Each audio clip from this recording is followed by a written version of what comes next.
Hauzik mayamgi mafamda khudol tamjari Phungawari Lanpham Linthoi ngambi chahi manga muk suraba Tomal amadi Yainbigi amata pokjaba machanupini Linthoi ngambi picturabasu haipa yamna singbi pikna masing thokpa angangni Linthoi ngambina mamada asumna hairei Ima aise leisabi phakibana hanba tare ten kapa yamna tamningre oza ahaiba amata thibiro Yainabina kari angangnone masaksi asuk yamna kak laubasibo imana hanjin haikraba natro nupigi sinpham nate nupina tamnadi haiduna mamagi wahaisida Linthoi ngambi du ngangba horai yaroi haibani aidi ten kapa tamgani asumna hairaga Linthoi ngambi do kaplakli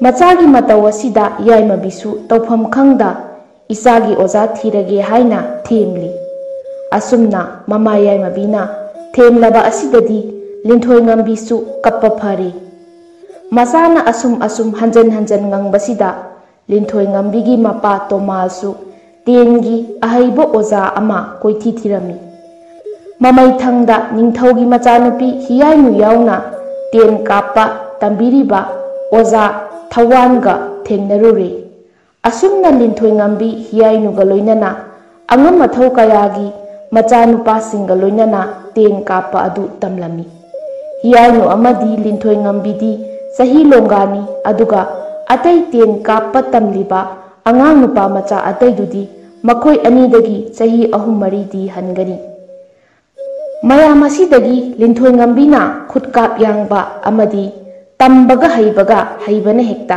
halami mahaki haisingba asida oza Thawan phauba ngaklami ataisu mabu yamna kalaklami adubu Hiyainudi Linthoi ngambibu mabuk ningda yeklami aduna Hiyainuna mapaning thauda Linthoi ngambigi maramda toina hairami mapaning thauna macha Hiyainugi wafamdu thoidokna tasillude adum oinamak Masa Hiyainuna oza Thawangi manaktagi halakpa matamda mathwai nungaitaba saktamda halakpa adu hek urami Masa Hiyainugi mataw asisu mapaning thauna masagi awaba kokhallage khalladuna Linthoi ngambibu numidangda mama mapagi mathadagi setuna puraklaga loinam turelda langthakre turel asigi masak mawongdi angakpani Kana amata turel asida iroiba ngamdaba irei khwaidagi kanba turel amani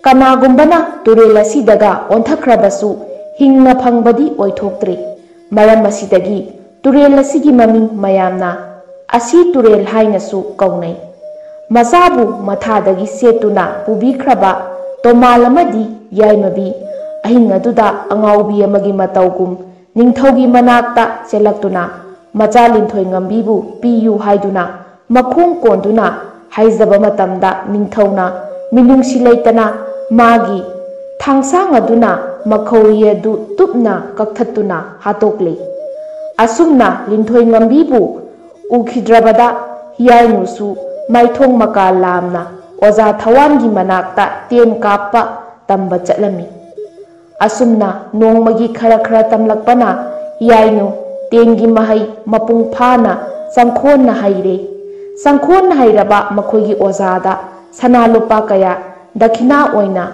katlami Hiyainuna ozadagi mangol nizaraktuna makhoi sagol thauduna konunglomda halakle puina mantrigi machanupini puinana sagol thauna Hiyainuda hairei Hiyainu ngasidagi aikhoi amuk kainaba tarene ko Hiyainuna sagoldu thauna khumlai karigi kainagani laibak amatadani aikhoi punna laiminaribase nakhoina aibu kauthokpikhrabadi khangdre aidi nakhoibu unaba toina sanjabungda numidang wairam khudingi lakani puinana amuk hairei nataw yengena laknabanida nahak unaba oina konungda nungtigi aikhoi oina lakani Hiyainuna lao inai isen khongmi lanmina nanamdo tatpa makhai hengi puinana ꯑꯁꯦꯡꯕ ꯉꯝꯕꯨ ꯉꯝꯒꯗ꯭ꯔꯣ?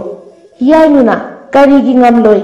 ꯂꯝ ꯍꯦꯜꯂꯕꯗꯤ ꯃꯗꯨꯗꯒꯤ ꯍꯦꯟꯕ ꯀꯌꯥ ꯀꯌꯥꯅꯤ ꯇꯧꯔꯛꯀꯗꯧꯔꯤꯕꯁꯦ꯫ ꯑꯁꯨꯝꯅ ꯋꯥꯔꯤ ꯁꯥꯅ ꯁꯥꯅ ꯂꯥꯛꯄꯅ ꯀꯣꯅꯨꯡ ꯌꯧꯔꯗꯨꯅ ꯍꯤꯌꯥꯏꯅꯨꯁꯨ ꯀꯣꯅꯨꯡ ꯃꯅꯨꯡꯗ ꯁꯒꯣꯜ ꯑꯗꯨ ꯊꯧꯖꯤꯟꯈ꯭ꯔꯦ꯫ ꯑꯗꯨꯒ ꯀꯨꯏꯅꯁꯨ ꯃꯌꯨꯝꯔꯣꯝꯗ ꯆꯠꯈ꯭ꯔꯦ꯫ ꯍꯤꯌꯥꯏꯅꯨꯅ ꯁꯒꯣꯜꯗꯒꯤ ꯀꯨꯝꯊꯔꯛꯂꯒ ꯃꯥꯒꯤ ꯂꯩꯐꯝ ꯑꯗꯣꯝ ꯇꯥꯅ ꯄ꯭ꯔꯞ ꯄ꯭ꯔꯞ ꯐꯤꯡꯅ ꯆꯪꯁꯤꯜꯂꯤ꯫ ꯑꯗꯨꯒ ꯃꯥꯒꯤ ꯊꯧꯒꯜꯅꯥꯏ ꯅꯨꯄꯤ ꯑꯗꯨꯗ ꯍꯥꯏꯔꯛꯏ, "ꯍꯥꯏ ꯑꯄꯤ, ꯅꯪꯕꯨ ꯇꯥꯔꯤꯕ꯭ꯔꯥ? ꯑꯩ ꯉꯁꯤꯗꯒꯤ ꯁꯥꯐꯤ ꯂꯥꯟꯐꯤꯒꯤ ꯐꯤꯖꯦꯠ ꯁꯦꯠꯂꯔꯣꯏ, ꯑꯗꯨꯅ ꯑꯩꯒꯤ ꯅꯤꯡꯊꯤꯔꯕ ꯐꯤꯖꯣꯜ ꯊꯧꯔꯥꯡ ꯇꯧꯔꯣ, ꯑꯩ ꯏꯔꯨꯖꯔꯨꯈꯤꯒꯦ"꯫ ꯑꯁꯨꯝꯅ ꯍꯥꯏꯔꯝꯂꯒ ꯏꯔꯨꯖꯐꯝ ꯀꯥꯔꯣꯝꯗ ꯍꯤꯌꯥꯏꯅꯨ ꯆꯪꯈ꯭ꯔꯦ꯫ ꯑꯄꯤꯁꯨ ꯃꯥꯒꯤ ꯃꯄꯨꯒꯤ ꯌꯥꯊꯪ ꯃꯇꯨꯡ ꯏꯟꯅ ꯅꯤꯡꯊꯤꯕ ꯐꯤꯖꯦꯠ ꯀꯌꯥ ꯊꯧꯔꯥꯡ ꯇꯧꯔꯒ ꯍꯤꯌꯥꯏꯅꯨꯒꯤ ꯀꯥ ꯃꯅꯨꯡꯗ ꯊꯝꯂꯤ꯫ ꯍꯤꯌꯥꯏꯅꯨ ꯏꯔꯨꯖꯕ ꯂꯣꯏꯔꯗꯨꯅ ꯅꯨꯡꯁꯤꯔꯕ ꯂꯩꯅꯝꯇꯅ ꯃꯁꯥ ꯑꯗꯨꯗ ꯏꯜꯂꯒ ꯀꯥ ꯑꯗꯨꯗ ꯆꯪꯂꯛꯇꯨꯅ ꯃꯥꯒꯤ ꯊꯧꯒꯜꯅꯥꯏ ꯑꯄꯤꯅ ꯊꯧꯔꯥꯡꯂꯤꯕ ꯐꯤꯖꯣꯜꯁꯤꯡꯗꯨ ꯁꯦꯠꯆꯤꯟꯗꯨꯅ ꯃꯤꯡꯁꯦꯜ ꯃꯃꯥꯡꯗ ꯐꯝꯂꯒ ꯃꯤꯡꯁꯦꯜꯗ ꯇꯥꯔꯤꯕ ꯃꯥꯒꯤ ꯁꯛꯇꯝꯗ ꯃꯨꯟꯅ ꯌꯦꯡꯖꯩ꯫ ꯑꯗꯨꯒ ꯃꯈꯥ ꯇꯥꯅ ꯑꯄꯤꯗ ꯑꯁꯨꯝꯅ ꯍꯥꯏꯔꯛꯏ, "ꯀꯗꯥꯏ ꯑꯩꯒꯤ ꯁꯅꯥꯒꯤ ꯂꯤꯛ ꯈꯨꯗꯣꯞ ꯈꯨꯖꯤꯗꯤ"꯫ ꯑꯄꯤꯅ ꯂꯤꯛ ꯈꯨꯗꯣꯞ ꯈꯨꯖꯤ ꯄꯨꯝꯕ ꯍꯤꯌꯥꯏꯅꯨꯒꯤ ꯃꯥꯡꯗ ꯊꯝꯃꯤ꯫ ꯍꯤꯌꯥꯏꯅꯨꯅ ꯑꯁꯨꯝꯅ ꯍꯥꯏꯔꯛꯏ, "ꯑꯄꯤ, ꯅꯪꯅ ꯑꯩꯒꯤ ꯁꯝꯁꯤ ꯅꯤꯡꯊꯤꯅ ꯁꯦꯝꯂꯛꯎ"꯫ ꯑꯁꯨꯝꯅ ꯍꯥꯏꯔꯝꯂꯒ ꯍꯤꯌꯥꯏꯅꯨ ꯂꯤꯛ ꯁꯅꯥ ꯈꯨꯖꯤ ꯈꯨꯗꯣꯞ ꯑꯗꯨ ꯁꯤꯖꯤꯟꯕ ꯍꯧꯔꯦ꯫ ꯑꯄꯤꯁꯨ ꯍꯤꯌꯥꯏꯅꯨꯒꯤ ꯃꯁꯝ ꯑꯗꯨꯕꯨ ꯐꯖꯔꯕ ꯂꯩꯒꯤ ꯂꯩꯇꯦꯡ ꯀꯌꯥ ꯑꯃꯅ ꯅꯤꯡꯊꯤꯅ ꯁꯦꯝꯂꯤ꯫ ꯍꯤꯌꯥꯏꯅꯨ ꯍꯧꯖꯤꯛꯇꯤ ꯐꯖꯕꯒꯤ ꯃꯄꯥ ꯂꯩꯇ꯭ꯔꯕꯤ, ꯃꯍꯧꯁꯥ ꯀꯧꯕꯤ ꯂꯥꯏꯔꯦꯝꯕꯤ ꯃꯍꯥꯛꯅꯁꯨ ꯏꯀꯥꯏꯖꯕꯤ ꯁꯛꯇꯝ ꯍꯥꯏꯕꯗꯨ ꯑꯣꯏꯔꯤ꯫ ꯍꯤꯌꯥꯏꯅꯨꯒꯤ ꯁꯛꯇꯝ ꯀꯣꯏꯔꯥꯎꯅꯕꯤ, ꯃꯤꯁꯅꯥ ꯑꯅꯤ ꯁꯥꯡꯇꯛ ꯇꯧꯅ ꯀꯣꯂꯤ ꯀꯣꯂꯤ ꯇꯧꯔꯤꯕ ꯄꯌꯥꯝꯗꯨꯅ ꯃꯤꯠꯀꯤ ꯂꯩꯇꯦꯡ ꯑꯣꯏꯔꯤ꯫ ꯉꯥꯡꯇꯛ ꯇꯧꯕꯤ ꯈꯖꯥꯏ ꯑꯅꯤ, ꯒꯣꯂꯥꯞꯀꯨꯝꯅ ꯉꯥꯡꯂꯤꯕꯤ ꯄꯥꯇꯛ ꯇꯧꯕꯤ ꯆꯤꯟꯕꯥꯜ ꯑꯁꯨꯛꯀꯤ ꯃꯇꯤꯛ ꯅꯤꯡꯊꯤꯖꯩ꯫ ꯇꯁꯦꯡ ꯇꯁꯦꯡꯅ ꯂꯥꯏꯒꯤ ꯃꯆꯥ ꯑꯃꯒꯨꯝ ꯐꯖꯕꯤꯅꯤ ꯍꯤꯌꯥꯏꯅꯨ꯫ ꯍꯤꯌꯥꯏꯅꯨ ꯃꯤꯡꯁꯦꯜ ꯑꯗꯨꯗ ꯇꯥꯔꯤꯕ ꯃꯁꯥꯒꯤ ꯁꯛꯇꯝ ꯑꯗꯨꯗ ꯌꯦꯡ ꯀꯔꯤꯁꯨ ꯋꯥꯠꯇ꯭ꯔꯦ ꯈꯜꯂꯕꯗ ꯃꯍꯥꯛꯀꯤ ꯊꯧꯒꯜꯅꯥꯏ ꯑꯄꯤꯒ ꯂꯣꯏꯅꯅ ꯀꯣꯅꯨꯡꯒꯤ ꯂꯩꯀꯣꯜ ꯇꯝꯅ ꯀꯣꯏꯊꯣꯔꯛꯂꯤ꯫ ꯂꯩꯀꯣꯜ ꯑꯁꯤꯒꯤ ꯃꯌꯥꯏ ꯑꯣꯏꯔꯞꯅ ꯂꯩꯔꯤꯕ ꯈꯨꯁꯦꯝꯒꯤ ꯏꯁꯤꯡ ꯆꯥꯏꯕꯤ ꯑꯗꯨꯒꯤ ꯃꯅꯥꯛꯇ ꯃꯄꯨ ꯃꯅꯥꯏ ꯑꯅꯤꯗꯣ ꯅꯨꯡꯉꯥꯏ ꯅꯨꯡꯉꯥꯏꯕ ꯋꯥꯔꯤ ꯀꯌꯥ ꯁꯥꯗꯨꯅ ꯐꯝꯊꯔꯛꯏ꯫ ꯑꯁꯨꯝꯅ ꯅꯨꯡꯉꯥꯏꯕ ꯏꯄꯥꯛꯇꯨꯗ ꯂꯨꯞꯂꯤꯉꯩ ꯍꯤꯌꯥꯏꯅꯨꯒꯤ ꯇꯝꯄꯥꯛꯇꯨꯗ ꯍꯩꯅꯧ ꯑꯃꯨꯟꯕ ꯐꯖꯈ꯭ꯔꯕ ꯑꯃ ꯇꯣꯞ ꯂꯥꯎꯅ ꯇꯥꯔꯛꯏ꯫ ꯍꯤꯌꯥꯏꯅꯨ ꯃꯁꯥ ꯑꯗꯨ ꯈꯪꯄ꯭ꯔꯦꯛ ꯍꯦꯛ ꯈꯪꯏ꯫ ꯍꯤꯌꯥꯏꯅꯨꯅ ꯃꯥꯒꯤ ꯇꯝꯄꯥꯛꯇ ꯂꯩꯔꯤꯕ ꯍꯩꯅꯧ ꯑꯗꯨ ꯎꯕꯗ ꯃꯊꯛꯂꯣꯝꯗ ꯌꯦꯡꯈꯠꯂꯛꯄꯗ ꯃꯀꯣꯛ ꯃꯄꯥ ꯆꯞ ꯆꯥꯅ ꯃꯈꯨꯠꯅ ꯂꯥꯝꯕ ꯐꯪꯒꯗꯧꯕꯒꯤ ꯃꯑꯣꯡꯗ ꯁꯔꯤꯛ ꯍꯩꯅꯧ ꯃꯌꯥꯝ ꯑꯃ ꯇꯦꯛꯊꯈꯩ ꯄꯥꯜꯂꯝꯕꯗꯨ ꯎꯕꯗ ꯍꯤꯌꯥꯏꯅꯨꯅ ꯑꯄꯤꯗ ꯌꯦꯡꯗꯨꯅ ꯑꯁꯨꯝꯅ ꯍꯥꯏꯔꯛꯏ, "ꯑꯄꯤ, ꯁꯔꯤꯛ ꯍꯩꯅꯧ ꯃꯌꯥꯝ ꯑꯁꯤ ꯅꯍꯥꯛꯄꯨ ꯎꯗ꯭ꯔꯣ? ꯑꯩꯗꯤ ꯆꯥꯅꯤꯡꯕꯅ ꯇꯤꯟ ꯑꯁꯤ ꯆꯨꯝꯂꯦ"꯫ ꯑꯄꯤꯅꯁꯨ, "ꯎꯏꯌꯦ ꯁꯅꯥꯏꯕꯦꯝꯃ, ꯅꯅꯥꯏ ꯑꯩ ꯍꯦꯛꯆꯔꯛꯀꯦ" ꯍꯥꯏꯗꯨꯅ ꯁꯔꯤꯛ ꯍꯩꯅꯧ ꯑꯗꯨ ꯑꯃꯨꯟꯕ ꯐꯖꯕ 4-5 ꯈꯜꯂꯒ ꯍꯦꯛꯂꯦ꯫ ꯑꯗꯨꯒ ꯑꯗꯨꯋꯥꯏꯗ ꯂꯩꯔꯤꯕ ꯏꯁꯤꯡ ꯑꯗꯨꯗ ꯍꯩꯅꯧꯁꯤꯡ ꯑꯗꯨ ꯅꯤꯡꯊꯤꯅ ꯆꯥꯝꯊꯣꯛꯂꯦ꯫ ꯑꯄꯤꯅ ꯑꯃꯨꯛ ꯃꯈꯥ ꯇꯥꯅ ꯍꯥꯏꯔꯛꯏ, "ꯁꯅꯥꯏꯕꯦꯝꯃ, ꯑꯩ ꯀꯣꯅꯨꯡꯗ ꯆꯪꯗꯨꯅ ꯍꯩꯅꯧ ꯑꯁꯤ ꯈꯥꯏꯔꯒ ꯄꯨꯊꯣꯛꯆꯔꯛꯀꯦ꯫ ꯁꯅꯥꯏꯕꯦꯝꯃ ꯉꯥꯏꯍꯥꯛꯇ ꯉꯥꯏꯕꯤꯔꯝꯃꯨ"꯫ ꯍꯤꯌꯥꯏꯅꯨꯅ, "ꯌꯥꯔꯅꯤ ꯑꯄꯤ, ꯑꯃꯨꯛ ꯈꯥꯏꯗ꯭ꯔꯁꯨ ꯑꯩ ꯃꯄꯨꯝ ꯑꯣꯏꯅ ꯆꯥꯔꯒꯦ, ꯑꯗꯨꯅꯁꯨ ꯍꯦꯟꯅ ꯍꯥꯎꯒꯗꯕ ꯃꯥꯜꯂꯤ"꯫ ꯑꯁꯨꯝꯅ ꯍꯥꯏꯔꯒ ꯍꯤꯌꯥꯏꯅꯨꯅ ꯑꯄꯤꯒꯤ ꯃꯈꯨꯠꯇꯒꯤ ꯁꯔꯤꯛ ꯍꯩꯅꯧ ꯑꯗꯨ ꯂꯧꯔꯒ ꯃꯌꯥꯅ ꯆꯤꯛꯇꯨꯅ ꯆꯥꯔꯝꯃꯤ꯫ ꯈꯔ ꯆꯤꯛꯇꯨꯅ ꯆꯥꯔꯕꯒꯤ ꯇꯨꯡꯗ ꯍꯩꯅꯧ ꯃꯅꯨꯡꯗ ꯍꯟ ꯃꯌꯥꯝ ꯌꯥꯎꯕ ꯑꯃ ꯊꯦꯡꯅꯔꯦ꯫ ꯍꯟ ꯑꯗꯨ ꯎꯕꯗ ꯍꯤꯌꯥꯏꯅꯨꯅ ꯍꯩꯅꯧ ꯑꯗꯨꯕꯨ ꯂꯥꯛꯇꯅ ꯂꯪꯏ꯫ ꯑꯗꯨꯒ ꯑꯄꯤꯗ ꯍꯩꯅꯧ ꯍꯦꯛꯄꯗ ꯃꯨꯟꯅ ꯅꯤꯡꯊꯤꯖꯅ ꯍꯦꯛꯇꯦ ꯍꯥꯏꯗꯨꯅ ꯉꯥꯡꯕꯤꯔꯦ꯫ ꯉꯁꯥꯏꯗꯒꯤ ꯃꯣꯡ ꯍꯥꯖꯗꯕꯤ, ꯏꯪꯖ ꯇꯞꯆꯔꯝꯕꯤ ꯐꯖꯕꯒꯤ ꯃꯁꯦꯛ ꯃꯉꯥꯜ ꯀꯌꯥꯅ ꯂꯩꯇꯦꯡꯂꯝꯕꯤ ꯍꯤꯌꯥꯏꯅꯨꯗꯣ ꯍꯤꯡꯆꯥꯕꯤ ꯑꯃꯒꯤ ꯁꯛꯂꯣꯟꯗ ꯌꯥꯝꯅ ꯁꯥꯎꯅ ꯀꯣꯅꯨꯡꯂꯣꯝꯗ ꯆꯪꯈ꯭ꯔꯦ꯫ ꯑꯄꯤ ꯃꯊ꯭ꯋꯥꯏ ꯅꯨꯡꯉꯥꯏꯇꯅ ꯀꯞꯂꯒ ꯂꯩꯍꯧꯔꯦ꯫ ꯍꯤꯌꯥꯏꯅꯨꯒꯤ ꯃꯅꯥꯛꯇ ꯍꯦꯛ ꯆꯪꯁꯤꯜꯂꯨꯕꯁꯨ ꯀꯤ, ꯃꯐꯝꯁꯤꯗ ꯑꯃꯨꯛ ꯂꯩꯊꯔꯕꯁꯨ ꯃꯥꯕꯨ ꯐꯨꯕꯤꯒꯅꯤ꯫ ꯑꯁꯨꯝꯅ ꯈꯜꯂꯗꯨꯅ ꯇꯞꯅ ꯇꯞꯅ ꯍꯤꯌꯥꯏꯅꯨꯒꯤ ꯃꯅꯥꯛ ꯇꯥꯅ ꯆꯪꯁꯤꯟꯗꯨꯅ ꯃꯈꯣꯡ ꯀꯣꯜꯂꯗꯨꯅ ꯍꯥꯏꯖꯔꯝꯃꯤ, "ꯁꯅꯥꯏꯕꯦꯝꯃ, ꯑꯩ ꯇꯁꯦꯡꯅ ꯁꯣꯏꯈ꯭ꯔꯦ꯫ Sanaibemana aibu amukta ngakpiyu. Ngasaidagi saubana mana paiba yaramdraba hiyainudu masa adu taptharai aduga makhongda tuduna lairibi apibu haugatpiraga asumna hairai. Angaubi sidi adugidamaktabu kappa haunabro thingelda tainaba ngamdraga nasikhongda tainai haibaduni maduda nanginara laite. Hanna hainau manungda saktajabadi mahausani maku yenglaga han yawi yaude kananabu khangani. Hiyainugi watasida apido mabukning kharadi ingthajarai asumna numit amasu haukhre. Nongalabada hiyainugi thagolnai amana hiyainubu konungi leikolda puinana hiyainubu ngaihori haiduna tamlari. Hiyainu kana yauda leikol aduda laktuna puinabu koithi thire. Mamai thangda puinado angangba juba ko sumhauriba adugi manakta thengnare. Puinana asumna hiyainuda laknarai. Hiyainu nangse nahan makai sapi lanpi setlingai matamdadi thirasu kharadi yengba yarambani. Adubu ngasi keraba ningthijaraba fizolna leitenglaga leirambasi loire yenghaidremi. Hiyainu puinada mamit adu khana yenglaga asumna hairei. Hiramani muktagumna phajabi hiyainu aihakpu kalaktuna laknaribanine nahakise. Nuksaningdra mi sidadringaida isagi sakpham mawong matau khara yengbana phabani haibasi khangbidra male. Asi hairamlaga hiyainudu phet launa leithoklaga chatkhre. Puinasu hiyainugi matau aduda noklaga lehaure. Phajai haihaningba minadi phajai hairakpagi mahutta thi hairakpaduda khoirang khoisaunabadi mahausani.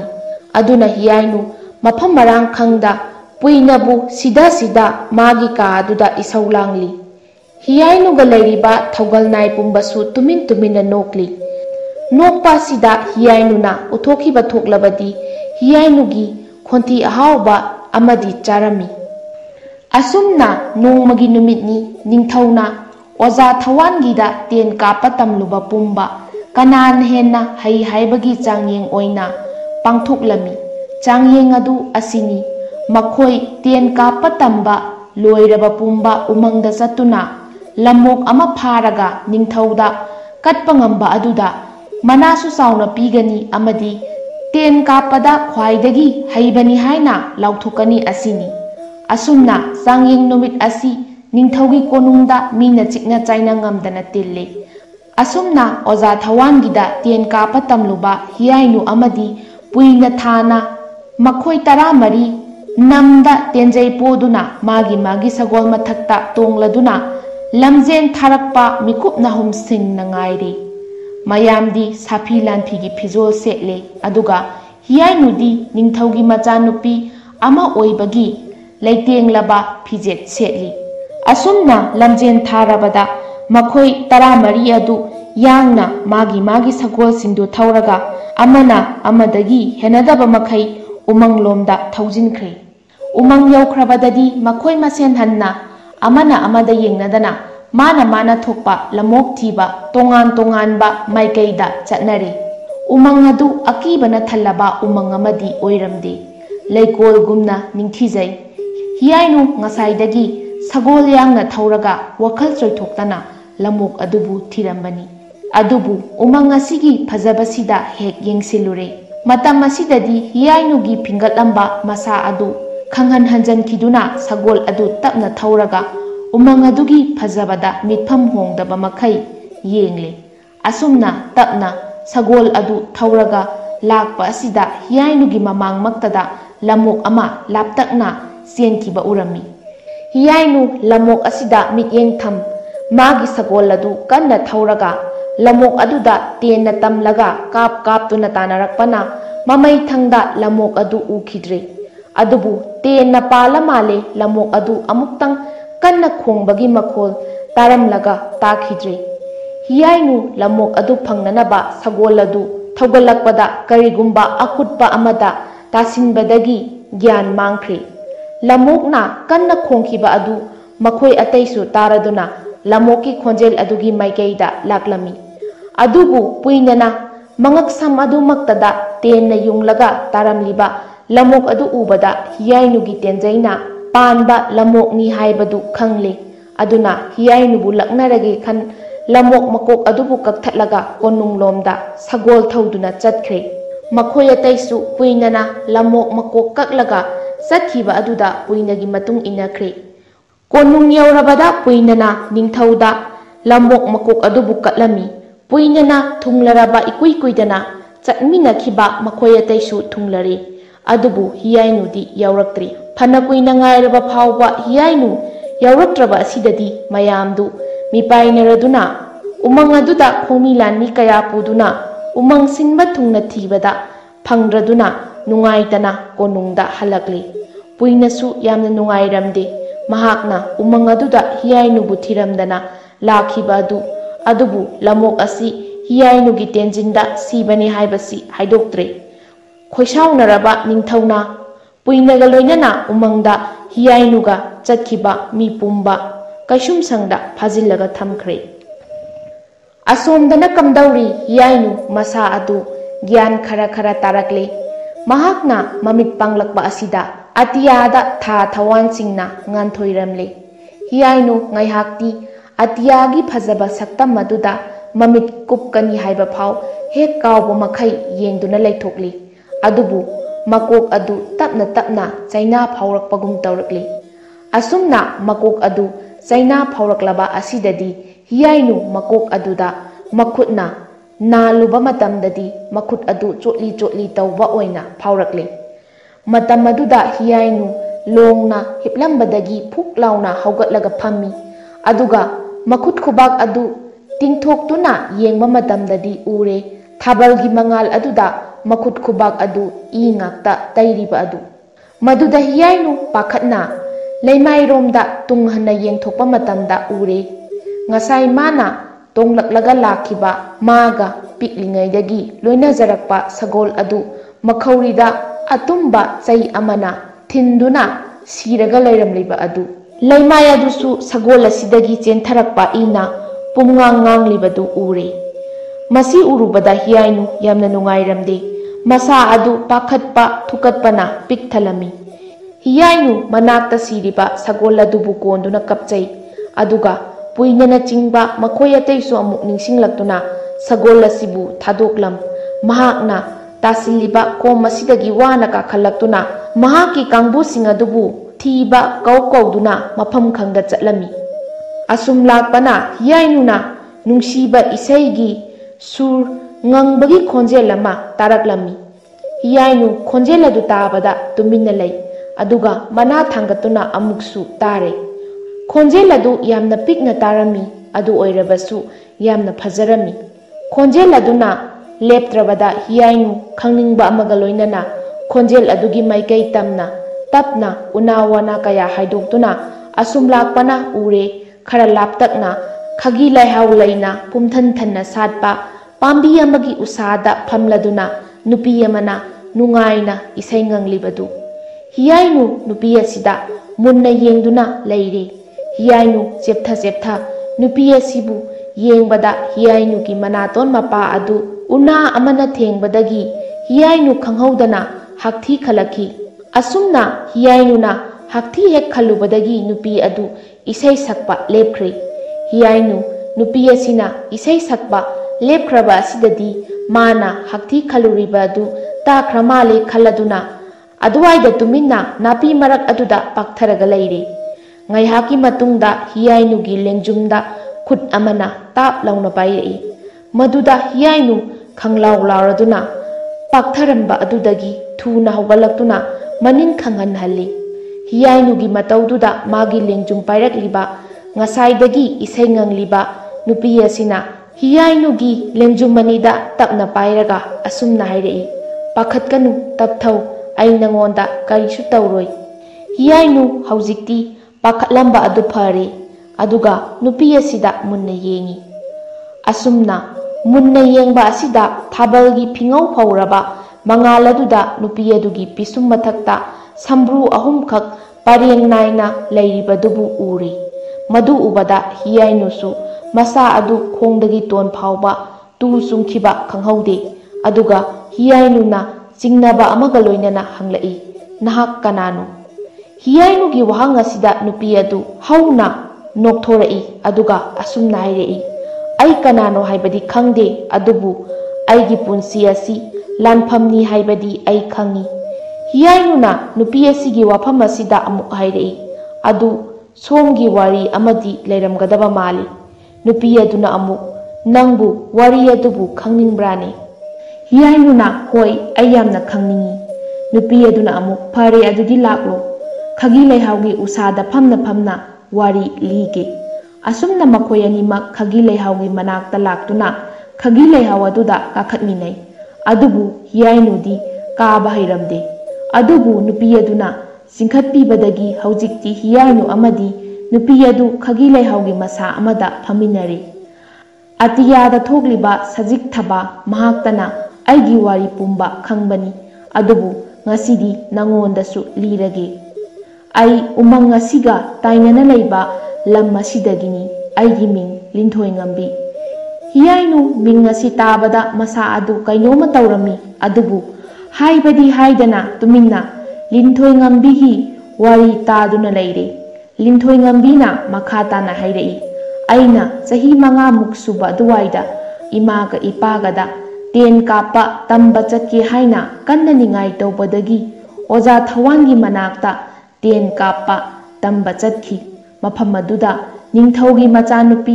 ꯍꯤꯌꯥꯏꯅꯨ ꯌꯥꯎꯅ ꯑꯇꯩ ꯑꯉꯝ ꯑꯊꯧꯒꯤ ꯃꯆꯥꯁꯤꯡꯁꯨ ꯂꯣꯏꯅ ꯇꯝꯃꯤ, ꯑꯗꯨꯕꯨ ꯀꯔꯤ ꯃꯔꯝꯒꯤꯅꯣꯗꯤ ꯑꯩ ꯈꯪꯗ꯭ꯔꯦ, ꯑꯩꯕꯨ ꯅꯤꯡꯊꯧ ꯌꯥꯎꯅ ꯌꯨꯝꯗ ꯅꯤꯡꯊꯧꯒꯤ ꯈꯣꯡꯂꯣꯏ ꯈꯔꯒ ꯂꯥꯛꯇꯨꯅ ꯐꯥꯔꯒ ꯄꯨꯔꯒ ꯇꯨꯔꯦꯜꯗ ꯂꯪꯊꯈꯤ꯫ ꯃꯗꯨꯗꯒꯤ ꯑꯩ ꯑꯗꯨꯝ ꯒ꯭ꯌꯥꯟ ꯇꯥꯈꯤꯗ꯭ꯔꯦ꯫ ꯑꯩꯅ ꯒ꯭ꯌꯥꯟ ꯇꯥꯔꯛꯄꯗ ꯑꯩ ꯐꯃꯨꯡ ꯃꯊꯛꯇ ꯍꯤꯞꯇꯨꯅ ꯂꯩꯔꯝꯃꯤ꯫ ꯑꯩꯒꯤ ꯏꯅꯥꯛꯇ ꯅꯨꯄꯥ ꯑꯃꯒ ꯅꯨꯄꯤ ꯑꯃꯒꯁꯨ ꯂꯦꯞꯇꯨꯅ ꯂꯩꯔꯝꯃꯤ꯫ ꯅꯨꯄꯤ ꯑꯗꯨꯅ ꯑꯩꯒꯤ ꯅꯥꯛꯇ ꯆꯪꯁꯤꯜꯂꯛꯇꯨꯅ ꯀꯔꯤꯁꯨ ꯇꯧꯗ꯭ꯔꯕ ꯏꯕꯦꯝꯃ ꯍꯥꯏꯗꯨꯅ ꯋꯥꯔꯝ ꯄꯨꯝꯕ ꯂꯣꯏꯅ ꯍꯪꯈꯤ꯫ ꯑꯩꯅꯁꯨ ꯊꯣꯛꯈꯤꯕ ꯄꯨꯝꯕ ꯂꯣꯏꯅ ꯍꯥꯏꯔꯝꯃꯤ꯫ ꯅꯨꯃꯤꯠ ꯑꯁꯤꯗꯒꯤ ꯃꯈꯣꯏꯅ ꯑꯩꯕꯨ ꯃꯆꯥꯁꯛꯅ ꯅꯨꯃꯤꯠ ꯈꯔꯅꯤꯗꯤ ꯅꯨꯡꯁꯤꯅ ꯌꯣꯛꯂꯝꯃꯤ꯫ ꯈꯔ ꯀꯨꯏꯁꯤꯜꯂꯛꯂꯕ ꯃꯇꯝꯗ ꯑꯩꯅ ꯇꯧꯕꯗ ꯋꯥꯔꯕ ꯊꯕꯛ ꯀꯌా ꯑꯃꯁꯨ ꯇꯧꯍꯜꯂꯝꯃꯤ꯫ ꯀꯔꯤꯒꯨꯝꯕꯗ ꯁꯣꯏꯈ꯭ꯔꯕꯗꯤ ꯑꯩꯕꯨ ꯐꯨꯕꯤꯕ ꯆꯩꯕꯤꯕ ꯀꯌꯥ ꯇꯧꯔꯝꯃꯤ꯫ ꯅꯣꯡꯃꯗꯤ ꯑꯩꯕꯨ ꯁꯦꯜꯒ ꯃꯇꯤꯛꯅꯗꯨꯅ ꯌꯣꯟꯊꯣꯛꯄꯤꯈꯤ꯫ ꯑꯩꯕꯨ ꯂꯩꯔꯤꯕ ꯏꯃꯨꯡꯗꯨꯅ ꯑꯃꯨꯛꯀ ꯍꯦꯟꯅ ꯁꯥꯊꯤꯔꯝꯃꯤ꯫ ꯃꯤꯑꯣꯏꯕꯒꯤ ꯃꯤꯅꯨꯡꯁꯤ ꯍꯥꯏꯕꯗꯨ ꯑꯃꯠꯇ ꯌꯥꯎꯗꯕ ꯃꯈꯩ, ꯇꯨꯝꯕ ꯐꯥꯎꯕ ꯇꯨꯝꯍꯟꯗꯕ ꯃꯈꯩ ꯊꯕꯛ suhali. Nongmadi aibu ising pul asauba ama tureldagi sokla'u hairei. Adubu aina pulladu ising soklaga chingkhatpa ngamdabadagi pulladu turelda tasinki. Pulladu tasinkibadagi ai mafam khangdaba mafam adu thadoklamlaga chelakle. Asumna chelakpada chingama thengnare. Chingadugi chingkhongda surung ama leirami. Ai kari sukhaluba tawdana surung manung aduda changsilure. Surung manungda asum changsinbada hanubi ama mai horaga leirami. Adubu aina changsiliba adu hanubiduna uthokra male. Hanubi aduna asumna hairei. Isunupi nangdi mafamsida matau karamna laibano. Iboki nakta phamlu lao. Aisu hanubidugi manakta changsinduna phamthai. Aduga aingonda thokiba wari pumba lirami. Hanubiduna harau harau magi manakta nungaina layu hairei. Aisu ngaihakti hanubidugi wahaiduda yamna haraurami. Adubu aina akoiba aduda sum yenglakpa matamdadi maingalladuda saru maya mama akoibada taaduna laibadu urami. Madudagi ai hanubi adu hingsabini haiba khangle. Ai matau karamna hingsabi asidagi nantoksigi haina khalingai matam asida hanubi asina hairei. Isunupi thengle tumlasi hairaga tawdri ama puthokduna mamit usilaga hongba haurakli. Aisu madu karigumba khara oiramba yai khalaga khutna nakong anima kanna mensili. Tawdri adugi makhol adu tadanaba haiduna. Ngaihaki matungda hanubi adu nakhoktuna tumkhre. Hanubina tumkhrabada ai tawdri adu puraga surung manung adudagi chenthораktuna lam amada amuk thungladuna lam aduda saidangduna leire. Adubu hingsabi hanubi aduna khangkhra male.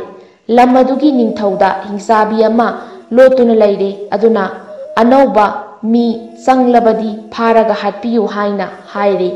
Madudagi ningthꯧna anauba mitop changlakpa amuk manai masan thadokutuna thire. Pau asi phangbadagi ai mafam asida chelaktuna lotuna leiriba asini. Linthoi ngambigi wari asida hiyainu adu mamittagi mapitana kaple aduga asumna hairei. Aigi kalak khamanba wakhalamana ita nangi punsibu yamna wahankre. Ai nangi piklingaigi marup hiyainu ni nang aibu amukta ngakpiyu. Linthoi ngambina hiyainu gi tarakliba mapiyadu taithokpiraga asumna hairei. Karigi waraugadoribano pumnamak aigi mapok mayida yawraklaba thaudokni. Maramdi nahakna oikhibani. Asumna makhoi ani haujikti umangdo lanthokhtuna konung yawrakle. Makhoi anina lakpa ubada ningthaudu yamna haraurami. Aduga ahing halaktabagi wari pumba hanglammi. Hiyainuna lamok thengnaduna tanaraga ten kapkiba aduga komaduda tasinkibadagi gyan mangkiba wari pumba tamlami. Wafamadu tabada ningthauna macin thiba oidaba wa haiduna kaisum sangda thamliba puinabu hatlu haina manaida yathangpirami. Maduda hiyainuna mapa ningthauda asumna hairei. Pabung isa isagi oizaba khandaba miyoibu kana leibage. Asumna haiduna linthoi ngambibu masak taktuna mangonda thokiba wari pumba lirami. Ningthausu haujik waida ningamlaktri masana masabu lankhre haiba khangjaraduna kaisum sangda leiriba makhoi pumba thadokle aduga linthoi ngambibusu macha sakna yoktuna nungaina pankhre. Mayamgi damakta pujarakli mangang ningthauna tamphayai khodop amuk hangjakhiba. Leima sana khomdon biga mapari liklai angau palbaga mama macha anina khudop adu puduna lakle. Mangang ningthau apalbagi sana konungda changlaktuna apalba ningthaubu khurumjarare.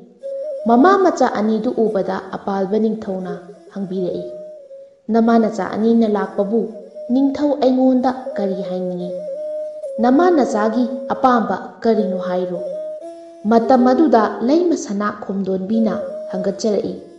Iningthau nanai tolabi ima isana lakjariba asi atei karigi nachadedo. Nahal nong iningthaugi sana khudop ama sekla kwakna chenkhiduna mangki haibadu masi manbra yengbiyu. Ima ichana khudop ama khunjei. Wafam asi tabada mangang ningthau apalba swai lawi kadai khudop tu pirau yengge haiduna makhut sat tingthorei. Leima sana khomdon bina charei phina yomliba khudop adu charei phiji thoktuna apalba ningthauda pirakle. Mangang ningthau apalbana khudop adu yengbada magi mangkiba sana khudop tamphayai adu oiramle. Mangang ningthau khudop adu phangbada harau mankhiduna mama macha yenglaga hairei. Ibema nachanupa asida leibak tangkhai ama pirage. Nachanupabu ningthau hapirage. Ningthau aigi mangkhraba khudop asi phanghanbagi damakta. Wafam adu tabada leima sana khomdon bina iningthau nanai aigi pari icha asi pikmanli. Leibaki mapi mapa oibada matik chaphatri. Ichana ningthau oiba pamjade. Wafam asi tabada apalba ningthaudo kari amuk hairakle. Ibema nangbu ningthau aina leima kamdauna hapsige nangdi yumlep chara linglurabi napari phangjarabi ama oiredo. Sanu ningol oiramlabadi leimasingda chalhallamgadabani madumakti thoktredo. Asi haina takpiraklabada leima khomdon bina iningthau leima phamthon pamduna iningthaugi mangkhraba khudop pujarakpa nachade warau biganu. Asi haiduna ima icha chacharage haijarei. Ibema nama nachabu ningthau aigi iphamdagi karigumba amatadi apamba hayuda. Aina ngamba posak oirabadi nama nachada pige. Asumna haibirabada leima sana khomdon bina phare iningthauna chanbigani takpirabanina nanai tolabi ima ichana pamjaba ama khaktang haijarage. Iningthauna soidana ꯇꯣꯜꯂꯕꯤ ꯏꯃꯥ ꯏꯆꯥꯒꯤ ꯑꯄꯥꯝꯕꯁꯤ ꯄꯤꯕꯤꯒꯅꯤ ꯍꯥꯏꯗꯨꯅ ꯋꯥꯁꯛꯄꯤꯌꯨ꯫ ꯑꯁꯨꯝꯅ ꯍꯥꯏꯖꯔꯛꯄꯗ ꯑꯄꯥꯜꯕ ꯅꯤꯡꯊꯧꯅ "ꯏꯕꯦꯝꯃ, ꯅꯃꯥꯅꯆꯥ ꯑꯅꯤꯅ ꯄꯥꯝꯕ ꯍꯥꯏꯌꯨ, ꯅꯤꯡꯊꯧ ꯑꯩꯅ ꯉꯝꯕ ꯑꯣꯏꯔꯕꯗꯤ ꯁꯔꯤꯁꯣ ꯁꯣꯏꯗꯅ ꯄꯤꯒꯅꯤꯌꯦ" ꯑꯁꯤ ꯍꯥꯏꯗꯨꯅ ꯅꯤꯡꯊꯧꯅ ꯋꯥꯁꯛꯂꯤ꯫ ꯃꯉꯥꯡ ꯅꯤꯡꯊꯧꯒꯤ ꯋꯥꯁꯛ ꯇꯥꯔꯕꯗ ꯂꯩꯃ ꯁꯅꯥꯈꯣꯝꯗꯣꯟꯕꯤꯅ ꯈꯨꯕꯥꯡ ꯆꯥꯡꯆꯧ ꯇꯔꯥ ꯂꯣꯟꯅꯗꯨꯅ ꯍꯥꯏꯖꯔꯛꯏ, "ꯏꯅꯤꯡꯊꯧ ꯅꯅꯥꯏ ꯇꯣꯜꯂꯕꯤ ꯏꯃꯥ ꯏꯆꯥꯅ ꯄꯥꯝꯖꯕꯗꯤ ꯍꯟꯗꯛ ꯂꯥꯛꯀꯗꯧꯔꯤꯕ ꯋꯥꯛꯆꯤꯡꯒꯤ 12ꯅꯤ ꯄꯥꯟꯕ ꯅꯨꯃꯤꯠ ꯑꯁꯤꯗꯪ ꯏꯅꯤꯡꯊꯧꯅ ꯊꯧꯖꯥꯟꯕꯤꯗꯨꯅ ꯄꯣꯏꯔꯩ ꯃꯩꯇꯩ ꯂꯩꯕꯥꯛ ꯑꯁꯤ, ꯂꯣꯏꯖꯤꯡ ꯂꯣꯌꯥ ꯆꯤꯡ ꯇꯝ ꯄꯨꯝꯅꯃꯛ ꯑꯁꯤ ꯈꯥꯝꯕꯤ ꯃꯩ ꯑꯃꯠꯇ ꯍꯧꯍꯟꯕꯤꯒꯅꯨ꯫ ꯑꯁꯤ ꯈꯛꯇꯅꯤ ꯇꯣꯜꯂꯕꯤ ꯅꯅꯥꯏ ꯏꯃꯥ ꯏꯆꯥꯅ ꯄꯥꯝꯖꯔꯤꯕꯁꯤ" ꯑꯁꯤ ꯍꯥꯏꯅ ꯍꯥꯏꯔꯛꯄꯗ ꯃꯉꯥꯡ ꯅꯤꯡꯊꯧ ꯑꯄꯥꯜꯕꯗꯤ ꯐꯥꯛ ꯐꯥꯛ ꯅꯣꯛꯊꯣꯔꯛꯂꯤ꯫ ꯑꯗꯨꯒ ꯂꯩꯃ ꯁꯅꯥꯈꯣꯝꯗꯣꯟꯕꯤ ꯌꯦꯡꯗꯨꯅ ꯍꯥꯏꯔꯛꯏ, "ꯅꯃꯥꯅꯆꯥꯅ ꯄꯥꯝꯂꯤꯕꯗꯤ ꯑꯗꯨ ꯑꯣꯏꯔꯦꯀꯣ? ꯂꯨꯄꯥ ꯁꯅꯥꯕꯨꯗꯤ ꯄꯥꯝꯗ꯭ꯔꯒ ꯀꯔꯤꯁꯨ ꯂꯩꯇ꯭ꯔꯕ ꯑꯗꯨꯕꯨ ꯄꯥꯝꯕꯣꯏꯔꯦꯀꯣ? ꯐꯔꯦ, ꯅꯃꯥꯅꯆꯥꯒꯤ ꯑꯅꯤꯡꯕ ꯑꯗꯨ ꯊꯨꯡꯖꯔꯣ꯫ ꯍꯟꯗꯛ ꯂꯥꯛꯀꯗꯧꯔꯤꯕ ꯋꯥꯛꯆꯤꯡꯒꯤ 12ꯅꯤ ꯄꯥꯟꯕ ꯅꯨꯃꯤꯠꯀꯤ ꯑꯌꯨꯛ ꯂꯦꯟꯗꯥ ꯑꯉꯟꯕꯗꯒꯤ 18ꯅꯤ ꯄꯥꯟꯕ ꯅꯨꯃꯤꯠꯀꯤ ꯑꯌꯨꯛ ꯐꯥꯎꯕ ꯑꯁꯤ ꯄꯣꯏꯔꯩ ꯁꯤꯟꯕ ꯊꯨꯡꯅ ꯇꯥꯏꯕꯪ ꯌꯨꯝꯊꯣꯡ ꯈꯨꯗꯤꯡꯒꯤ ꯈꯥꯝꯕꯤ ꯃꯩ ꯍꯧꯍꯜꯂꯔꯣꯏ, ꯅꯤꯡꯊꯧ-ꯑꯩꯅ ꯐꯥꯎꯕ ꯌꯥꯎꯅ" ꯃꯁꯤ ꯍꯥꯏꯗꯨꯅ ꯅꯤꯡꯊꯧ ꯁꯅꯥ ꯌꯥꯊꯪ ꯇꯥꯛꯄꯤꯔꯛꯂꯕꯗ ꯂꯩꯃ ꯁꯅꯥꯈꯣꯝꯗꯣꯟꯕꯤꯗꯣ ꯍꯔꯥꯎꯖꯔꯦ꯫ ꯃꯥꯒꯤ ꯅꯤꯡꯕ ꯊꯨꯡꯂꯒꯅꯤ ꯍꯥꯏꯗꯨꯅ ꯅꯤꯡꯊꯧꯒꯤ ꯌꯥꯊꯪ ꯐꯪꯂꯕ ꯑꯗꯨꯗꯗꯤ ꯃꯃꯥ ꯃꯆꯥ ꯑꯅꯤꯗꯣ ꯅꯤꯡꯊꯧ ꯈꯨꯔꯨꯝꯂꯝꯂꯒ ꯍꯟꯈ꯭ꯔꯦ꯫ ꯑꯄꯥꯜꯕ ꯅꯤꯡꯊꯧꯅ ꯂꯩꯕꯥꯛ ꯃꯤꯌꯥꯝꯗ ꯄꯥꯎꯖꯦꯟꯗꯨꯅ ꯈꯪꯍꯟꯈ꯭ꯔꯦ꯫ ꯂꯩꯕꯥꯛ ꯅꯤꯡꯊꯧꯒꯤ ꯑꯀꯟꯕ ꯄꯥꯎꯖꯦꯜ ꯇꯥꯕꯗ ꯂꯣꯏꯖꯤꯡ ꯂꯣꯌꯥ ꯈꯨꯗꯤꯡꯃꯛ ꯅꯤꯡꯊꯧꯒꯤ ꯌꯥꯊꯪ ꯀꯤꯕꯅ ꯍꯥꯏꯔꯤꯕ ꯅꯨꯃꯤꯠ ꯑꯁꯤ ꯌꯨꯝꯊꯣꯡ ꯈꯨꯗꯤꯡꯒꯤ ꯃꯩ ꯑꯃꯠꯇ ꯍꯧꯔꯔꯣꯏ ꯍꯥꯏꯅ ꯈꯟꯅꯈ꯭ꯔꯦ꯫ ꯑꯁꯨꯝꯅ ꯅꯣꯡꯃ ꯅꯣꯡꯃ ꯍꯧꯈꯤꯗꯨꯅ ꯋꯥꯛꯆꯤꯡ ꯊꯥꯒꯤ 12ꯅꯤ ꯄꯥꯟꯕ ꯍꯥꯏꯔꯤꯕ ꯅꯨꯃꯤꯠ ꯑꯗꯣ ꯌꯧꯔꯛꯂꯤ꯫ ꯃꯃꯥ ꯃꯆꯥ ꯑꯅꯤꯅ ꯅꯨꯃꯤꯠ ꯑꯗꯨꯗ ꯈꯥꯝꯕꯤ ꯃꯩ ꯏꯔꯥꯠꯅꯕ ꯍꯥꯏꯗꯨꯅ ꯁꯦꯝ ꯁꯥꯗꯨꯅ ꯂꯩꯈ꯭ꯔꯦ꯫ ꯋꯥꯛꯆꯤꯡ ꯊꯥꯒꯤ 12ꯅꯤ ꯄꯥꯟꯕ ꯌꯩꯐꯔꯕ ꯄꯣꯔꯧ ꯅꯣꯡꯃꯥꯏꯖꯤꯡ ꯅꯨꯃꯤꯠꯀꯤ ꯌꯥꯆꯪꯂꯛꯄ ꯃꯇꯝ ꯑꯁꯤꯗ ꯂꯩꯃ ꯁꯅꯥꯈꯣꯝꯗꯣꯟꯕꯤꯅ ꯏꯃꯨꯡ ꯋꯥꯏꯔꯝ ꯇꯩꯊꯣꯛ ꯅꯥꯟꯊꯣꯛꯇꯨꯅ ꯌꯨꯝꯌꯥꯏ ꯀꯥꯗ ꯃꯩ ꯍꯧꯈ꯭ꯔꯦ꯫ ꯃꯩꯔꯥ ꯃꯦꯀ꯭ꯔꯨꯛ ꯀꯠꯆꯗꯨꯅ ꯈꯥꯝꯕꯤ ꯃꯩꯔꯤ ꯏꯔꯥꯠ ꯊꯧꯅꯤꯖꯔꯛꯂꯤ꯫ ꯊꯣꯡꯖꯤꯟ ꯄꯥꯇꯩ ꯀꯥꯡꯂꯞ ꯇꯧꯔꯒ ꯍꯧꯕ ꯈꯥꯝꯕꯤ ꯃꯩ ꯑꯁꯤꯅ ꯃꯥꯒꯤ ꯏꯪꯈꯣꯜ ꯊꯨꯡꯅ ꯈꯥꯝꯕꯤ ꯃꯩꯉꯥꯜ ꯐꯥꯎꯔꯛꯂꯤꯗꯣ, ꯃꯩꯉꯥꯜ ꯑꯁꯤꯅ ꯌꯨꯝꯒꯤ ꯃꯇꯤꯛ ꯃꯌꯥꯏ ꯍꯥꯞꯀꯠꯂꯤꯗꯣ ꯀꯌꯥꯒꯤ ꯃꯇꯤꯛ ꯅꯤꯡꯊꯤꯖꯩ꯫ ꯃꯇꯥꯡ ꯑꯁꯤꯗ ꯅꯣꯡ ꯆꯨꯗꯅ ꯁꯥꯏꯆꯣꯠꯄꯤ, ꯅꯨꯡꯁꯥ ꯁꯥꯗꯅ ꯁꯥꯏꯀꯪꯕꯤ, ꯏꯃꯣꯏꯅꯨ ꯑꯍꯣꯡ ꯑꯆꯥꯎꯕꯤꯒꯤ ꯋꯥꯔꯤꯕꯨ ꯃꯔꯤꯛ ꯆꯨꯝꯅ ꯇꯥꯔꯤꯕ ꯏꯕꯦꯝꯃ ꯄꯤꯌꯥꯏꯅꯨꯒꯤ ꯃꯆꯥꯅꯨꯄꯥ ꯆꯂꯥꯝꯕꯅ ꯄꯂꯦꯝꯃꯃꯥ ꯄꯤꯌꯥꯏꯅꯨꯗ ꯍꯪꯂꯛꯈꯤ, "ꯄꯂꯦꯝꯏꯃꯥ, ꯃꯇꯥꯡ ꯑꯁꯤꯗ ꯉꯥꯏꯍꯥꯛꯇ ꯉꯥꯏꯕꯤꯈꯣ꯫ ꯂꯩꯃ ꯁꯅꯥꯈꯣꯝꯗꯣꯟꯕꯤꯅ ꯃꯥꯒꯤ ꯏꯃꯨꯡꯗ ꯍꯧꯕ ꯈꯥꯝꯕꯤ ꯃꯩꯅ ꯊꯣꯡꯒꯤ ꯊꯣꯡꯖꯤꯟ ꯀꯥꯡꯂꯞ ꯇꯧꯔꯒ ꯈꯥꯝꯕꯤ ꯃꯩꯕꯨ ꯍꯧꯕꯕꯨ ꯃꯃꯥ ꯃꯆꯥ ꯑꯅꯤꯒꯤ ꯏꯪꯈꯣꯜ ꯊꯨꯡꯅ ꯈꯥꯝꯕꯤ ꯃꯩꯉꯥꯜ ꯐꯥꯎꯏꯗꯣ, ꯍꯥꯏꯔꯤꯕ ꯈꯥꯝꯕꯤ ꯃꯩꯗꯣ ꯀꯔꯝ ꯇꯧꯕ ꯈꯥꯝꯕꯤ ꯃꯩꯅꯣ ꯑꯃꯨꯛꯇ ꯇꯥꯛꯄꯤꯔꯛꯈꯣ" ꯑꯁꯤ ꯍꯥꯏꯗꯨꯅ ꯈꯥꯝꯕꯤ ꯃꯩ ꯑꯁꯤꯒꯤ ꯃꯔꯝꯗ ꯍꯪꯂꯛꯂꯤ꯫ ꯃꯇꯝ ꯑꯗꯨꯗ ꯃꯄꯥꯔꯤꯒꯤ ꯆꯤꯡꯅꯔꯤꯕ ꯑꯗꯨꯕꯨ ꯀꯣꯛꯅꯅꯕ ꯄꯂꯦꯝꯃꯃꯥ ꯄꯤꯌꯥꯏꯅꯨꯅ ꯃꯩ ꯑꯗꯨꯒꯤ ꯃꯇꯤꯛ ꯃꯌꯥꯏ ꯄꯨꯝꯅꯃꯛ ꯄꯂꯦꯝꯃꯃꯥ ꯄꯤꯌꯥꯏꯅꯨꯅ ꯃꯆꯥ ꯇꯥꯅ ꯃꯄꯥꯔꯤ ꯆꯂꯥꯝꯕꯗ ꯑꯁꯨꯝꯅ ꯂꯤꯕꯤꯔꯛꯏ, "ꯏꯃꯥꯒꯤ ꯏꯕꯨꯡꯉꯣ, ꯏꯄꯥꯔꯤ ꯍꯟꯗꯛ ꯏꯃꯥꯅ ꯍꯥꯏꯔꯤꯕ ꯋꯥꯔꯤꯗꯤ ꯂꯩꯃ ꯁꯅꯥꯈꯣꯝꯗꯣꯟꯕꯤꯅ ꯃꯥꯒꯤ ꯃꯌꯨꯝꯗ ꯍꯧꯔꯤꯕ ꯈꯥꯝꯕꯤ ꯃꯩ ꯑꯗꯨ ꯑꯆꯝꯕ ꯈꯥꯝꯕꯤ ꯃꯩ ꯅꯠꯇꯤꯌꯦ, ꯃꯇꯤꯛ ꯃꯌꯥꯏ ꯌꯥꯝꯅ ꯂꯩꯕ ꯈꯥꯝꯕꯤ ꯃꯩꯅꯦ꯫ ꯂꯩꯃ ꯈꯣꯝꯗꯣꯟꯕꯤꯅ ꯂꯥꯏꯅꯤꯡꯊꯧ ꯁꯅꯥꯃꯍꯤꯗ ꯊꯧꯅꯤꯔꯒ ꯍꯧꯕ ꯈꯥꯝꯕꯤ ꯃꯩꯅꯦ꯫ ꯈꯥꯝꯕꯤ ꯃꯩ ꯑꯁꯤꯗꯤ ꯅꯃꯨ ꯄꯣꯡꯁꯦꯝꯕ, ꯊꯋꯥꯏ ꯃꯤꯇꯝꯕ, ꯈꯣꯌꯨꯝ ꯑꯅꯤꯒꯤ ꯇꯨꯕꯤ ꯃꯊꯦꯛ ꯂꯩꯔꯥꯡ ꯀꯥꯡꯊꯣꯡꯕ ꯀꯪꯂꯥ ꯃꯁꯨꯡ 14 ꯁꯨꯕ ꯈꯥꯝꯕꯤ ꯃꯩꯅꯤ꯫ ꯃꯩ ꯑꯁꯤꯒꯤ ꯃꯇꯤꯛ ꯃꯌꯥꯏꯅ ꯄꯥꯃꯦꯟ ꯎꯆꯨꯡ ꯑꯀꯪꯕꯗ ꯃꯉꯥꯡ ꯌꯦꯛ ꯇꯥꯗꯨꯅ ꯂꯨꯋꯥꯡ ꯃꯩꯁꯥ ꯅꯦꯠꯄꯅ ꯈꯨꯃꯟ ꯃꯝꯗꯕꯕꯨ ꯃꯌꯦꯛ ꯃꯉꯥꯜ ꯊꯣꯛꯅ ꯉꯥꯜꯍꯟꯈꯤꯕꯤ ꯈꯥꯝꯕꯤ ꯃꯩꯅꯤ" ꯑꯁꯤ ꯍꯥꯏꯗꯨꯅ ꯃꯄꯥꯔꯤ ꯆꯂꯥꯝꯕꯗ ꯄꯂꯦꯝꯃꯃꯥ ꯄꯤꯌꯥꯏꯅꯨꯅ ꯂꯤꯗꯨꯅ ꯇꯥꯍꯜꯂꯕꯗ ꯃꯆꯥꯒꯤ ꯆꯤꯡꯅꯕ ꯄꯨꯝꯕ ꯀꯣꯛꯂꯗꯨꯅ "ꯃꯈꯥ ꯂꯤꯕꯤꯔꯛꯎ" ꯍꯥꯏꯗꯨꯅ ꯑꯃꯨꯛ ꯂꯤꯔꯛꯏ꯫ ꯋꯥꯛꯆꯤꯡ ꯊꯥꯒꯤ 12ꯅꯤ ꯄꯥꯟꯕ ꯌꯥꯏꯐꯔꯕ ꯀꯣꯔꯧ ꯅꯨꯃꯤꯠ ꯑꯗꯨꯗ ꯃꯥꯂꯦꯝ ꯇꯥꯏꯕꯪ ꯃꯄꯨꯅ ꯃꯁꯥꯅꯧ ꯇꯥꯏꯕꯪ ꯄꯣꯛꯄꯤꯗ ꯃꯥꯂꯦꯝꯗ ꯀꯨꯝꯗꯨꯅ ꯇꯥꯏꯕꯪ ꯌꯨꯝꯊꯣꯡ ꯈꯨꯗꯤꯡ ꯆꯪꯗꯨꯅ ꯇꯥꯏꯕꯪ ꯆꯤꯟꯖꯥꯛ ꯌꯦꯜꯂꯨꯔꯣ, ꯇꯥꯏꯕꯪ ꯆꯤꯟꯖꯥꯛ ꯋꯥꯠꯂꯤ ꯇꯥꯛꯄꯤꯔꯕꯗ ꯇꯥꯏꯕꯪ ꯄꯣꯛꯄꯤ ꯄꯂꯦꯝ ꯏꯃꯥ ꯏꯕꯦꯝꯃ, ꯅꯣꯡ ꯆꯨꯗꯅ ꯁꯥꯏꯆꯣꯠꯄꯤ, ꯅꯨꯡꯁꯥ ꯁꯥꯗꯅ ꯁꯥꯏꯀꯪꯕꯤ, ꯍꯤ ꯌꯥꯏꯒꯤ ꯂꯟꯒꯤ ꯃꯄꯨ ꯑꯣꯏꯔꯤꯕꯤ ꯏꯃꯣꯏꯅꯨ ꯑꯍꯣꯡ ꯑꯆꯥꯎꯕꯤ, ꯁꯤꯗ ꯌꯥꯏꯌꯣꯜ ꯑꯣꯏꯕꯤ, ꯅꯣꯡ ꯆꯨꯗꯅ ꯁꯥꯏꯆꯣꯠꯄꯤ, ꯅꯨꯡꯁꯥ ꯁꯥꯗꯅ ꯁꯥꯏꯀꯪꯕꯤ, ꯑꯁꯤ ꯆꯠꯇꯕꯤ ꯋꯥꯡꯂꯩ ꯌꯨꯅꯤꯡ ꯈꯥꯛꯅ ꯌꯨꯁꯧꯕꯤ, ꯇꯔꯥ ꯆꯥꯛꯅꯤꯡ ꯈꯥꯛꯅ ꯆꯥꯛꯁꯧꯕꯤ, ꯏꯃꯥꯅ ꯂꯩꯔꯨ ꯂꯩꯔꯨꯕ ꯃꯐꯝ ꯈꯨꯗꯤꯡꯒꯤ ꯀꯣꯂꯣꯏ ꯃꯤꯡꯂꯦꯟ ꯍꯣꯡꯕꯤ, ꯃꯤꯡꯈꯩꯔꯣꯜ 119 ꯁꯨꯅ ꯃꯤꯡꯒꯧꯕꯤ ꯄꯂꯦꯝ ꯏꯃꯥꯅ ꯃꯁꯥꯕꯤ ꯇꯥꯏꯕꯪ ꯃꯄꯨꯗ ꯍꯥꯏꯔꯛꯏ꯫ ꯏꯁꯥꯕꯤ ꯅꯅꯥꯎ ꯂꯥꯏꯕꯛ ꯆꯥꯎꯕꯤ ꯑꯩꯍꯥꯛꯄꯨ ꯃꯥꯂꯦꯝꯗ ꯀꯨꯝꯗꯨꯅ ꯇꯥꯏꯕꯪ ꯂꯟ ꯌꯦꯜꯂꯨꯆꯣ ꯇꯥꯛꯄꯤꯔꯤꯕ ꯑꯁꯤ ꯅꯅꯥꯎ ꯑꯩꯅ ꯉꯝꯖꯔꯣꯏꯗꯕ ꯈꯔ ꯍꯥꯏꯖꯒꯦ꯫ ꯅꯃꯨ ꯇꯥꯏꯕꯪ ꯌꯨꯝꯗ ꯌꯦꯅꯈꯥ ꯂꯨꯈꯥꯗ ꯑꯃꯥꯡ ꯑꯁꯣꯏ ꯑꯃꯣꯠ ꯑꯀꯥꯏ ꯂꯩꯔꯝꯂꯕ, ꯁꯨꯃꯥꯡ ꯊꯦꯂꯣꯡ ꯅꯥꯏꯗꯕ ꯏꯃꯨꯡ ꯃꯅꯨꯡꯗ ꯀꯣꯔꯧ ꯅꯨꯡꯇꯤ ꯅꯨꯃꯤꯠ ꯈꯨꯗꯤꯡꯒꯤ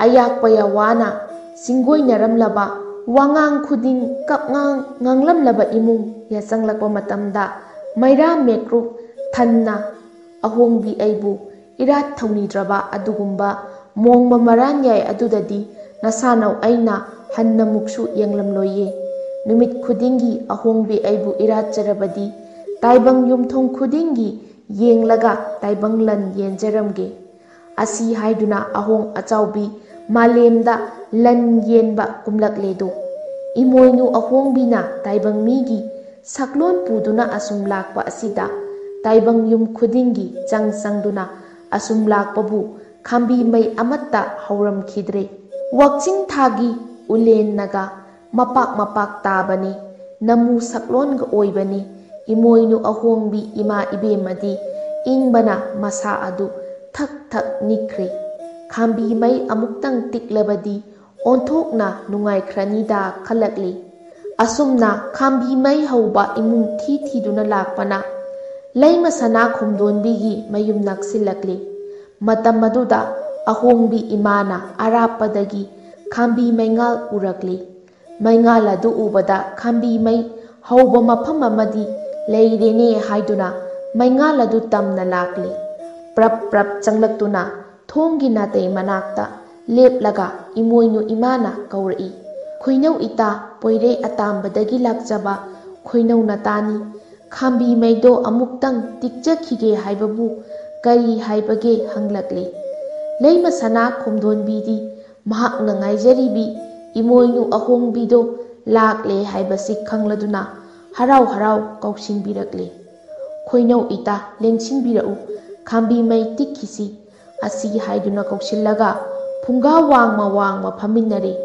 ꯑꯗꯨꯒ ꯑꯁꯨꯝꯅ ꯉꯥꯏꯍꯥꯛ ꯐꯝꯃꯤꯟꯅꯔꯗꯨꯅ ꯈꯥꯝꯕꯤ ꯃꯩ ꯇꯤꯛꯃꯤꯟꯅꯔꯦ꯫ ꯂꯩꯇ ꯂꯥꯏꯔꯒꯤ ꯋꯥꯔꯤ ꯋꯥꯇꯥꯏ ꯀꯌꯥ ꯑꯃ ꯁꯥꯃꯤꯟꯅꯔꯦ꯫ ꯃꯁꯤꯒꯤ ꯇꯨꯡꯗ ꯂꯩꯃ ꯁꯅꯥ ꯈꯣꯡꯗꯣꯟꯕꯤꯅ ꯑꯍꯣꯡꯕꯤ ꯏꯃꯥ ꯌꯦꯡꯗꯨꯅ ꯍꯥꯏꯖꯔꯛꯏ꯫ ꯈꯣꯏꯅꯧ ꯏꯇꯥ ꯆꯥꯟꯅꯕꯤ, ꯅꯇꯥ ꯑꯩꯁꯦ ꯃꯄꯥꯟ ꯑꯃꯨꯛꯇ ꯊꯣꯛꯂꯨꯈꯤꯒꯦ꯫ ꯃꯄꯥꯟ ꯊꯣꯛꯅꯤꯡꯕꯅ ꯈꯥꯡꯕ ꯉꯝꯗꯗꯨꯅ ꯂꯩꯔꯝꯂꯤꯕꯅꯤ꯫ ꯏꯇꯥ ꯆꯪꯂꯛꯄ ꯐꯅꯗꯨꯝ ꯇꯥꯟ ꯆꯥꯔꯦ꯫ ꯑꯩꯒꯤ ꯄꯥꯔꯤ ꯂꯤꯛꯂꯥꯏ ꯑꯉꯧ ꯄꯥꯜꯕꯁꯦ ꯑꯃꯨꯛꯇꯪ ꯁꯪꯕꯤꯔꯝꯒꯦꯔꯥ ꯈꯣꯏꯅꯧ ꯏꯇꯥ?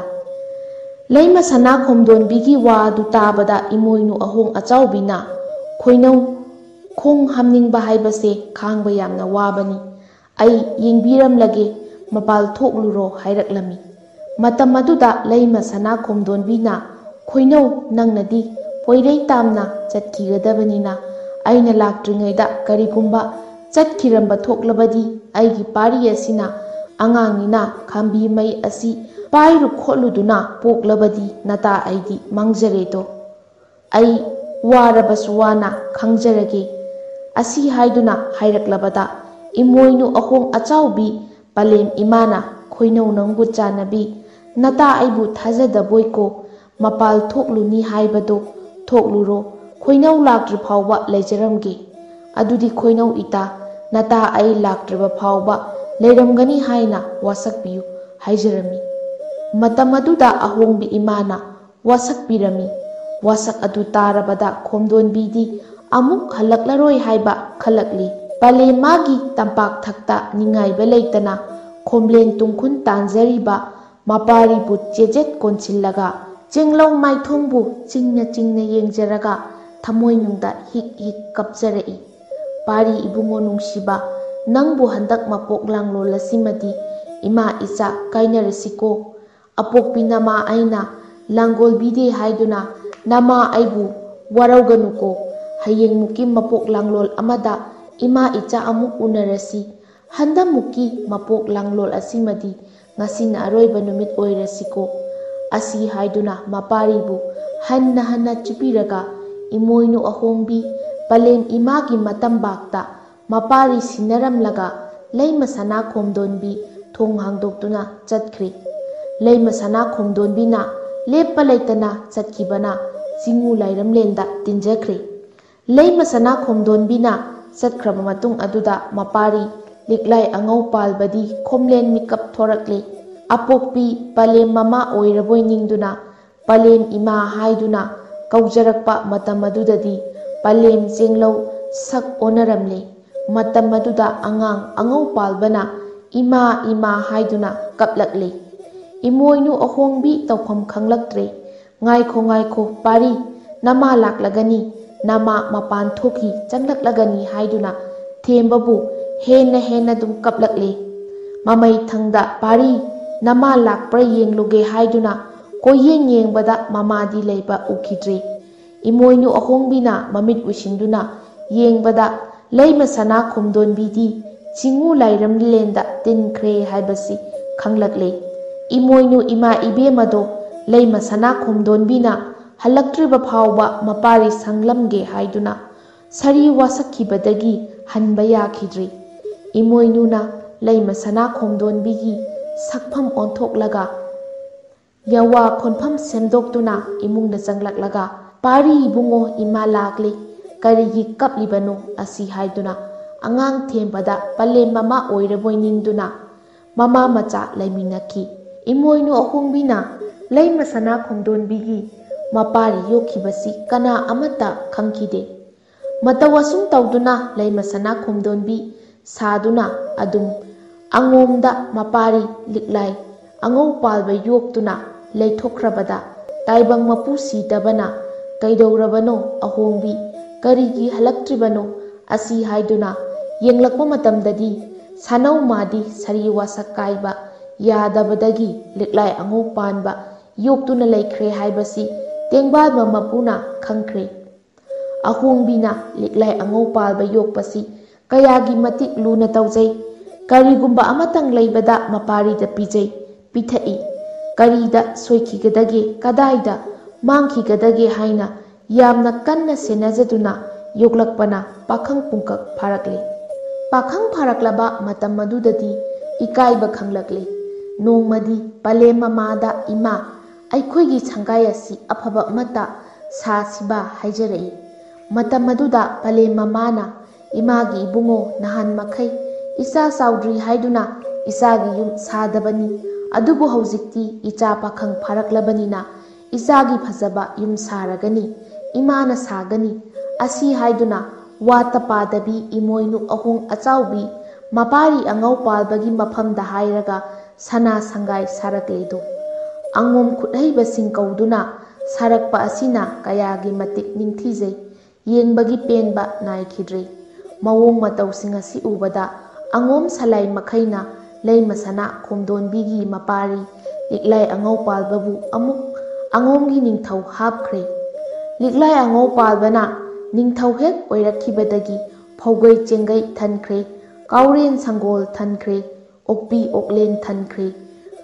Kaina yengol chole manai masan sagol samu awatpa kauba amatta laikhidre.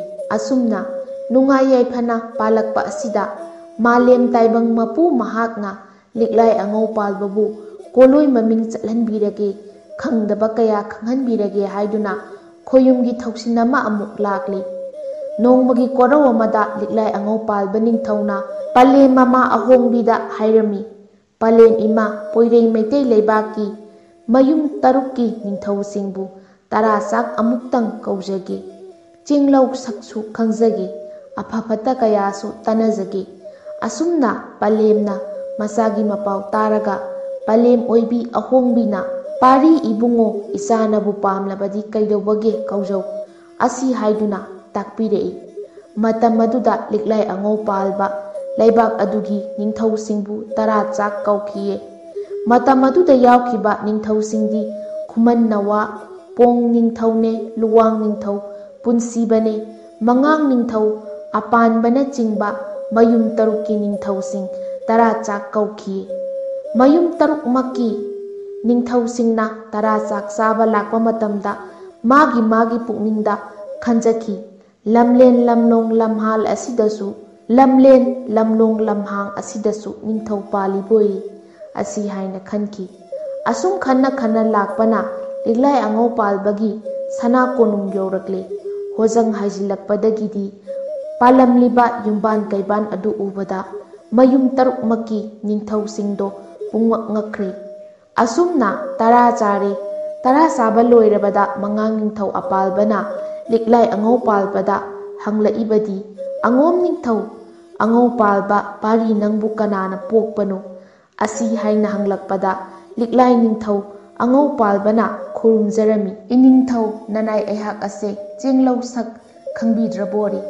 ꯍꯧꯈꯤꯕ ꯆꯍꯤ ꯀꯌꯥꯒꯤ ꯃꯃꯥꯡꯗ ꯏꯅꯤꯡꯊꯧꯒꯤ ꯁꯅꯥ ꯈꯨꯗꯣꯞ ꯊꯤꯟꯖꯕ ꯂꯥꯛꯆꯔꯝꯕ ꯑꯗꯣ ꯅꯅꯥꯏ ꯑꯩꯍꯥꯛꯅꯤ ꯍꯥꯏꯖꯔꯛꯂꯦ꯫ ꯃꯉꯥꯡ ꯅꯤꯡꯊꯧ ꯑꯄꯥꯜꯕꯒꯤ ꯋꯥꯍꯩ ꯑꯗꯨ ꯍꯦꯛ ꯇꯥꯕꯗ ꯍꯧꯈꯤꯕ ꯊꯧꯗꯣꯛꯁꯤꯡ ꯑꯗꯨ ꯅꯤꯡꯁꯤꯡꯂꯛꯂꯕꯣꯏ ꯍꯔꯥꯎꯕꯒ ꯂꯣꯏꯅꯅ ꯑꯄꯥꯟꯕ ꯅꯤꯡꯊꯧꯒꯤ ꯑꯃꯠꯇ ꯄꯣꯛꯆꯕꯤ ꯃꯃꯣꯝ ꯂꯥꯡꯂꯦꯟ ꯏꯅꯨꯡꯉꯥꯟꯕꯤꯕꯨ ꯃꯌꯨꯝ ꯇꯔꯨꯛꯃꯛꯀꯤ ꯅꯤꯡꯊꯧꯁꯤꯡꯒꯤ ꯃꯃꯥꯡꯗ ꯈꯔꯥꯏꯊꯛꯇ ꯂꯩꯍꯥꯞ ꯂꯩꯔꯣꯡ ꯂꯥꯏꯗ ꯀꯠꯄꯒꯨꯝ ꯊꯥꯖꯈ꯭ꯔꯦ꯫ ꯃꯌꯨꯝ ꯇꯔꯨꯛꯃꯛꯀꯤ ꯅꯤꯡꯊꯧꯁꯤꯡꯅꯁꯨ ꯍꯔꯥꯎ ꯌꯥꯀꯥ ꯇꯝꯃꯤꯟꯅꯈ꯭ꯔꯦ꯫ ꯃꯇꯝ ꯑꯁꯤꯗ ꯃꯉꯥꯡ ꯅꯤꯡꯊꯧꯒꯤ ꯃꯃꯣꯝ ꯏꯅꯨꯡꯉꯥꯟꯕꯤꯕꯨ ꯂꯨꯍꯣꯡꯗꯨꯅ ꯂꯧꯈꯤ꯫ ꯃꯇꯝ ꯑꯁꯤꯗ ꯃꯉꯥꯡ ꯅꯤꯡꯊꯧꯁꯨ ꯃꯃꯣꯝꯒꯤꯗꯃꯛ ꯆꯥꯃ ꯆꯥꯃꯅ ꯈꯨꯖꯤꯡ ꯑꯣꯏꯗꯨꯅ ꯑꯎꯟꯄꯣꯠ ꯎꯟꯕꯤꯈꯤ꯫ ꯑꯁꯨꯝ ꯇꯧꯅ ꯏꯅꯨꯡꯉꯥꯟꯕꯤꯅ ꯊꯧꯒꯜ ꯇꯧꯖꯗꯨꯅ ꯆꯍꯤ ꯀꯌꯥ ꯂꯩꯔꯛꯂꯦ꯫ ꯌꯥꯝꯖꯦꯜ ꯂꯥꯏꯕꯛ ꯊꯤꯕꯅ ꯃꯄꯥꯔꯤ ꯄꯣꯛꯈꯤꯗ꯭ꯔꯦ, ꯃꯃꯣꯝ ꯑꯃꯠꯇꯕꯨ ꯐꯨꯏꯈꯤꯗꯔꯦꯅꯦ ꯂꯤꯛꯂꯥꯏ ꯑꯉꯧ ꯄꯥꯜꯕꯗꯤ꯫ ꯃꯄꯨ ꯃꯥꯒꯤ ꯊꯧꯁꯤꯜ ꯑꯉꯛꯄꯅꯤ꯫ ꯂꯤꯛꯂꯥꯏ ꯑꯉꯧ ꯄꯥꯜꯕꯅ ꯃꯄꯥꯔꯤ ꯃꯃꯣꯝ ꯄꯣꯛꯇꯕꯕꯨ ꯄꯣꯛꯍꯟꯕꯤꯔꯒꯦ, ꯀꯣꯂꯣꯏ ꯃꯃꯤꯡ ꯆꯠꯍꯟꯕꯤꯔꯒꯦ ꯍꯥꯏꯗꯨꯅ ꯂꯨꯋꯥꯡ ꯅꯤꯡꯊꯧ ꯄꯨꯟꯁꯤꯕꯒꯤ ꯃꯊꯛꯇ ꯃꯔꯥꯝ ꯍꯧꯈꯨꯟꯅ ꯍꯨꯌꯦꯟ ꯂꯥꯟꯗꯥꯔꯛꯈꯤ꯫ ꯃꯇꯝ ꯑꯗꯨꯗ ꯂꯨꯋꯥꯡꯒꯤ ꯑꯀꯜ ꯑꯊꯧ ꯂꯤꯆꯥ ꯍꯦꯟꯕ ꯑꯊꯧꯕ ꯀꯌా ꯃꯔꯥꯟꯒꯤꯗꯃꯛꯇ ꯂꯥꯟꯃꯤꯁꯤꯡꯅ ꯍꯥꯠꯈ꯭ꯔꯦ꯫ ꯃꯇꯝ ꯑꯗꯨꯗ ꯂꯨꯋꯥꯡ ꯅꯤꯡꯊꯧ ꯄꯨꯟꯁꯤꯕ ꯀꯔꯤ ꯄꯥꯝꯕꯩ ꯂꯩꯔꯛꯇ꯭ꯔꯕꯅ ꯑꯉꯣꯝ ꯅꯤꯡꯊꯧ ꯑꯉꯧ ꯄꯥꯜꯕꯗ ꯂꯨꯋꯥꯡ ꯅꯤꯡꯊꯧ ꯂꯥꯜ ꯍꯥꯏꯖꯔꯔꯦ꯫ ꯂꯤꯛꯂꯥꯏ ꯑꯉꯧ ꯄꯥꯜꯕꯅ ꯄꯂꯦꯝ ꯃꯃꯥ ꯑꯍꯣꯡꯕꯤꯗ ꯆꯪꯂꯛꯇꯨꯅ ꯍꯥꯏꯖꯔꯝꯃꯤ, ꯄꯂꯦꯝ ꯏꯃꯥ ꯑꯄꯣꯛꯄꯤ ꯅꯄꯥꯔꯤ ꯑꯩꯕꯨ ꯂꯨꯋꯥꯡ ꯅꯤꯡꯊꯧ ꯄꯨꯟꯁꯤꯕꯅ ꯂꯥꯜ ꯄꯥꯡꯕꯤꯌꯨ ꯍꯥꯏꯔꯔꯦ꯫ ꯄꯂꯦꯝ ꯌꯥꯊꯪ ꯐꯪꯗꯕꯅ ꯅꯄꯥꯔꯤꯅ ꯍꯣꯏ ꯃꯥꯏ ꯈꯨꯝꯖꯕ ꯉꯝꯈꯤꯗ꯭ꯔꯦ꯫ ꯅꯄꯥꯔꯤ ꯑꯩꯕꯨ ꯍꯨꯌꯦꯟ ꯂꯥꯜ ꯄꯥꯡꯕ ꯆꯠꯆꯔꯨꯁꯨ ꯍꯥꯏꯕ꯭ꯔꯥ, ꯆꯠꯂꯨꯅꯨ ꯍꯥꯏꯕ꯭ꯔꯥ ꯍꯥꯏꯗꯨꯅ ꯍꯪꯖꯔꯛꯂꯦ꯫ ꯏꯃꯣꯏꯅꯨ ꯑꯍꯣꯡꯕꯤꯅ ꯄꯥꯔꯤ, ꯂꯨꯋꯥꯡ ꯃꯥꯅ ꯍꯥꯏꯖꯔꯕꯅꯤꯅ ꯄꯥꯡꯕꯤꯔꯨꯔꯣ ꯀꯩꯗꯧꯕꯒꯦ ꯍꯥꯏꯗꯨꯅ ꯍꯥꯏꯕꯤꯔꯛꯂꯕꯗ ꯂꯤꯛꯂꯥꯏ ꯑꯉꯧ ꯄꯥꯜꯕ ꯅꯤꯡꯊꯧꯗꯣ ꯂꯨꯋꯥꯡꯗ ꯂꯥꯜ ꯄꯥꯡꯕ ꯂꯥꯛꯂꯒꯦ ꯍꯥꯏꯈ꯭ꯔꯦ꯫ ꯂꯨꯋꯥꯡ ꯅꯤꯡꯊꯧꯁꯨ ꯍꯔꯥꯎꯅ ꯍꯟꯈ꯭ꯔꯦ꯫ ꯃꯁꯤꯒꯤ ꯃꯇꯨꯡꯗ ꯂꯤꯛꯂꯥꯏ ꯑꯉꯧ ꯄꯥꯜꯕꯅ ꯃꯥꯒꯤ ꯂꯥꯟꯃꯤ ꯃꯌꯥꯝꯗ ꯈꯪꯍꯟꯈ꯭ꯔꯦ꯫ ꯑꯁꯤꯗꯒꯤꯗꯤ ꯂꯤꯛꯂꯥꯏ ꯑꯉꯧ ꯄꯥꯜꯕꯗꯣ ꯁꯥꯐꯤ ꯂꯥꯟꯐꯤ ꯄꯨꯝꯅꯃꯛ ꯄꯨꯊꯣꯛꯇꯨꯅ ꯃꯥꯡꯒꯣꯜ ꯈꯦꯟꯖꯣꯡ ꯂꯥꯡꯗ ꯁꯥꯐꯤ ꯂꯥꯟꯐꯤ ꯁꯦꯠꯂꯛꯂꯤ꯫ ꯑꯉꯥꯡꯕ ꯁꯥ ꯀꯩꯔꯦꯜ ꯐꯤ, ꯑꯄꯥ ꯁꯤꯡꯈꯣꯡ ꯂꯥꯜ ꯍꯥꯎꯐꯤ ꯆꯔꯩ ꯐꯤꯗꯨꯡ ꯈꯥꯋꯣꯟ ꯑꯣꯟ, ꯈꯨꯎꯗ ꯇꯥꯡꯖꯥꯎ ꯁꯤꯖꯤꯜꯂꯤ, ꯈꯨꯕꯣꯝ ꯌꯥꯏꯒ ꯂꯣꯏ, ꯈꯨꯁꯨ ꯊꯥꯡꯂꯦꯟ ꯑꯣꯏꯗ ꯌꯥꯟ, ꯇꯤꯃꯦꯟꯇꯥ ꯈꯨꯗꯨꯝ ꯆꯦꯠꯅ ꯄꯥꯏꯈ꯭ꯔꯦ꯫ ꯄꯂꯦꯝ ꯃꯃꯥ ꯑꯍꯣꯡꯕꯤꯕꯨ ꯈꯨꯔꯨꯝꯖꯔꯝꯂꯒ ꯇꯤꯃꯦꯟꯇꯥꯕꯨ ꯁꯣꯡꯌꯥꯡ ꯃꯥꯡꯁꯣꯜ ꯇꯨꯡ ꯏꯟꯅ ꯈꯣꯡꯀꯥꯞ ꯂꯥꯎꯅ ꯂꯥꯎꯅ ꯊꯥꯡꯗꯨꯅ ꯃꯅꯥꯏ ꯃꯁꯪ ꯀꯌꯥꯒ ꯂꯣꯏꯅꯅ ꯂꯨꯋꯥꯡ ꯂꯥꯜꯄꯟ ꯌꯧꯔꯛꯂꯦ꯫ ꯑꯁꯤꯗꯒꯤꯗꯤ ꯑꯉꯣꯝ ꯂꯥꯟꯃꯤꯒ ꯃꯔꯥꯝ ꯂꯥꯟꯃꯤꯒ ꯑꯃꯨꯛ ꯆꯥꯏꯅꯔꯛꯄ ꯑꯁꯤꯗꯗꯤ ꯀꯔꯤ ꯍꯥꯏꯔꯨꯅꯤ, ꯊꯥꯡꯂꯦꯟ ꯊꯥꯡꯍꯥꯏ ꯈꯨꯗꯤꯡꯗ ꯅꯣꯡꯊꯥꯡ ꯀꯨꯞꯄꯒꯨꯝꯃꯤ꯫ ꯑꯉꯣꯝ ꯂꯥꯟꯃꯤꯁꯤꯡꯅ ꯂꯣꯏꯕꯤ ꯃꯌꯥꯝ ꯈꯨꯟꯒꯤ ꯂꯥꯟꯃꯤꯁꯤꯡꯗꯣ ꯌꯦꯟꯗꯦꯝ ꯁꯣꯏꯕꯒꯨꯝ ꯇꯥꯡꯖꯂꯨꯔꯦꯜ ꯀꯛ ꯀꯛꯇꯨꯅ ꯍꯥꯠꯂꯒ ꯑꯁꯤꯗ ꯂꯣꯏꯕꯤ ꯃꯔꯥꯝ ꯈꯨꯟꯖꯥꯎ ꯀꯥꯏꯗꯨꯅ ꯆꯦꯜꯂꯤ꯫ ꯑꯆꯦꯟꯕ ꯃꯔꯥꯝ ꯂꯥꯟꯃꯤꯁꯤꯡꯗꯣ ꯇꯥꯅ ꯇꯥꯅꯗꯨꯅ ꯍꯜꯂꯛꯂꯤ꯫ ꯂꯣꯏꯕꯤ ꯍꯧꯌꯥꯝ ꯑꯗꯨꯗꯒꯤ ꯊꯣꯛꯂꯛꯄ ꯏꯀꯦꯡ ꯑꯁꯤꯅ ꯂꯥꯏꯖ ꯏꯄꯥꯛꯇ ꯑꯉꯥꯡꯕ ꯊꯝꯕꯥꯜ ꯂꯩꯅꯥꯅ ꯃꯈꯣꯛ ꯂꯣꯏꯔꯗꯨꯅ ꯄꯥꯛꯇꯛꯅꯅ ꯇꯥꯕꯒ ꯄꯥꯡꯈꯛ ꯑꯣꯏꯈ꯭ꯔꯦ꯫ ꯃꯇꯝ ꯑꯗꯨꯗ ꯃꯔꯥꯝ ꯈꯨꯜꯒꯤ ꯈꯨꯜꯂꯥꯛꯄ ꯑꯉꯣꯝ ꯅꯤꯡꯊꯧ ꯂꯤꯛꯂꯥꯏ ꯑꯉꯧꯄꯥꯜꯕ ꯑꯅꯤꯗꯤ ꯍꯨꯌꯦꯟ ꯂꯥꯟꯊꯦꯡꯅꯔꯤ꯫ ꯄꯥꯡꯒꯜ ꯀꯟꯕ ꯃꯥꯟꯅꯩ, ꯆꯍꯤ ꯂꯦꯡꯒꯥ ꯃꯥꯟꯅꯩ, ꯑꯃꯅ ꯑꯃꯕꯨ ꯎꯁꯤꯠꯅꯗꯦ, ꯊꯪꯂꯦꯟ ꯊꯪꯍꯥꯏ ꯃꯥꯟꯅꯩ, ꯇꯥꯔꯣꯟ ꯇꯥ ꯍꯩꯕ ꯃꯥꯟꯅꯩ꯫ ꯑꯁꯨꯝꯅ ꯂꯥꯜ ꯊꯦꯡꯅꯕ ꯑꯁꯤ ꯑꯍꯟꯕ ꯂꯩꯈꯤꯗ꯭ꯔꯦ꯫ ꯑꯁꯨꯝ ꯇꯧꯗꯨꯅ ꯁꯣꯛꯅꯔꯛꯄ ꯍꯨꯌꯦꯟ ꯂꯥꯜ ꯑꯁꯤ ꯅꯨꯃꯤꯠ ꯁꯤꯡꯕꯨꯝ 8ꯅꯤ ꯁꯣꯛꯅꯔꯛꯂꯤ꯫ ꯑꯉꯣꯝ ꯅꯤꯡꯊꯧ ꯂꯤꯛꯂꯥꯏ ꯑꯉꯧꯄꯥꯜꯕꯅ ꯄꯥꯏꯔꯤꯕ ꯈꯨꯠꯂꯥꯏꯁꯤꯡ ꯑꯗꯨꯗꯤ ꯏꯃꯣꯏꯅꯨ ꯑꯍꯣꯡꯕꯤꯅ ꯃꯇꯤꯛ ꯃꯌꯥꯏ ꯍꯥꯞꯄꯤꯔꯛꯄ ꯅꯨꯃꯤꯠ 8ꯅꯤ ꯁꯨꯕꯒꯤ ꯑꯌꯨꯛꯇ ꯃꯔꯥꯝ ꯈꯨꯜꯂꯥꯛꯄ ꯐꯥꯗꯨꯅ ꯂꯤꯛꯂꯥꯏ ꯑꯉꯧꯄꯥꯟꯕꯒꯤ ꯃꯈꯨꯠ ꯆꯜꯂꯤ꯫ ꯇꯥꯡꯖ ꯂꯨꯔꯦꯜ ꯀꯛꯂꯒꯦ ꯇꯧꯔꯛꯄ ꯌꯥꯏꯕꯤ ꯊꯋꯥꯏ ꯄꯥꯝꯃꯨꯕꯗꯒꯤ ꯌꯥꯏꯕꯤ ꯊꯋꯥꯏꯗꯗꯤ ꯀꯟꯕꯤꯌꯨ, ꯆꯍꯤ ꯀꯨꯝꯖꯥ ꯈꯨꯗꯤꯡꯒꯤ ꯑꯉꯣꯝ ꯅꯪꯒꯤ ꯅꯐꯝꯗ ꯂꯣꯏꯄꯣꯠ ꯀꯥꯖꯔꯛꯀꯦ ꯍꯥꯏꯖꯕꯗ ꯍꯥꯏꯖꯕ ꯃꯤꯗꯤ ꯍꯥꯠꯄ ꯍꯧꯅꯗꯦ ꯍꯥꯏꯗꯨꯅ ꯊꯥꯗꯣꯛꯄꯤꯔꯦ꯫ ꯑꯗꯨꯗꯒꯤꯗꯤ ꯃꯔꯥꯝ ꯂꯥꯟꯃꯤ ꯂꯥꯜꯗ ꯁꯤꯍꯧꯗꯕ ꯈꯔ ꯄꯨꯗꯨꯅ ꯃꯔꯥꯝ ꯃꯈꯨꯟꯗ ꯍꯟꯖꯈ꯭ꯔꯦ꯫ ꯍꯨꯌꯦꯟ ꯂꯥꯜ ꯂꯣꯏꯔꯗꯨꯅ ꯑꯉꯣꯝ ꯂꯥꯟꯃꯤꯒ ꯂꯨꯋꯥꯡ ꯂꯥꯟꯃꯤꯒ ꯂꯣꯏꯅꯅ ꯂꯨꯋꯥꯡ ꯀꯣꯅꯨꯡꯗ ꯑꯋꯥꯕ ꯄꯣꯊꯥꯃꯤꯟꯅꯔꯦ꯫ ꯂꯨꯋꯥꯡ ꯅꯤꯡꯊꯧꯅ ꯑꯔꯩꯕ ꯍꯩꯔꯥ ꯄꯨꯊꯣꯛꯇꯨꯅ ꯆꯥꯃꯤꯟ ꯊꯛꯃꯤꯟꯅꯔꯦ꯫ ꯑꯁꯤꯒꯤ ꯃꯇꯨꯡꯗ ꯂꯨꯋꯥꯡ ꯅꯤꯡꯊꯧ ꯄꯨꯟꯁꯤꯕꯅ ꯑꯉꯣꯝ ꯅꯤꯡꯊꯧ ꯑꯉꯧꯄꯥꯜꯕꯗ ꯍꯥꯏꯖꯔꯛꯏ, "ꯄꯥꯊꯧ ꯏꯕꯨꯡꯉꯣ ꯑꯉꯣꯝ ꯅꯤꯡꯊꯧ, ꯏꯇꯥꯎ ꯅꯪꯒꯤ ꯂꯃꯟꯕꯨ ꯅꯇꯥꯎ ꯑꯩꯅ ꯀꯔꯤ ꯄꯤꯔꯒ ꯄꯦꯟꯒꯗꯒꯦ?